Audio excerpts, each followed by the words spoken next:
Le roi est mort! Vive le roi! Tel est le cri entendu à l'aube du 14 mai 1643 dans les appartements versaillais. Le dauphin Louis Dieudonné n'a que 5 ans lorsqu'il commence son règne sous le nom de Louis XIV. En attendant sa majorité, c'est Anne d'Autriche, sa mère, qui gouverne avec le cardinal Mazarin. On appelle cela la Régence. De 1648 à 1653, l'enfance du roi est marquée par la Fronde, révolte des grands seigneurs contre la monarchie. Louis est dès lors guidé par la volonté de faire triompher le pouvoir royal. Mais comment va-t-il procéder?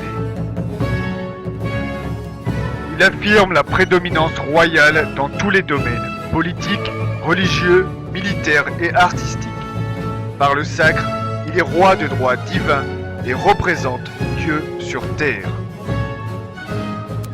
Catholique, il l'est. Ses sujets doivent aussi l'être.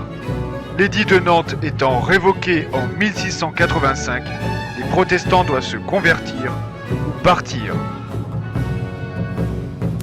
Louis XIV est aussi roi de guerre. Toujours victorieux, comme ici devant le passage du Rhin, il agrandit le royaume et défend ses frontières avec les fortifications de Vauban. Il réaffirme également l'autorité politique du roi. À la mort de Mazarin en 1661, il décide de gouverner seul, même s'il s'entoure de conseillers et de ministres.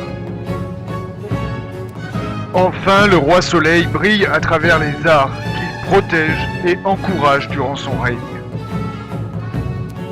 Les plus grands artistes sont réunis au château de Versailles, édifié par les architectes Louis Levaux et Jules Hardouin-Mansart.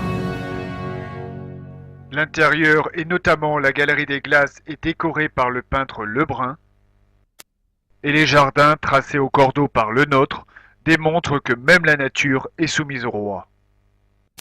On y organise des fêtes autour du théâtre de Molière, Racine et Corneille, accompagnés de la musique de Lully.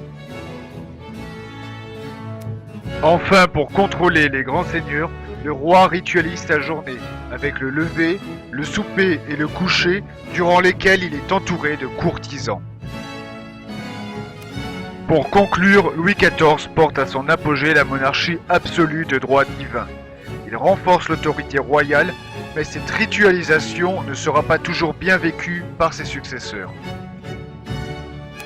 De plus, la critique par les philosophes des Lumières de l'absolutisme royal qu'il a mis en place est un des ferments de la Révolution française.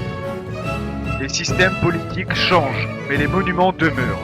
Ainsi, le château de Versailles est toujours un lieu prestigieux du pouvoir, utilisé par la présidence de la République et lorsque l'Assemblée nationale ainsi que le Sénat se réunissent au Congrès. Et ceci est une autre histoire. Created using Powtoon.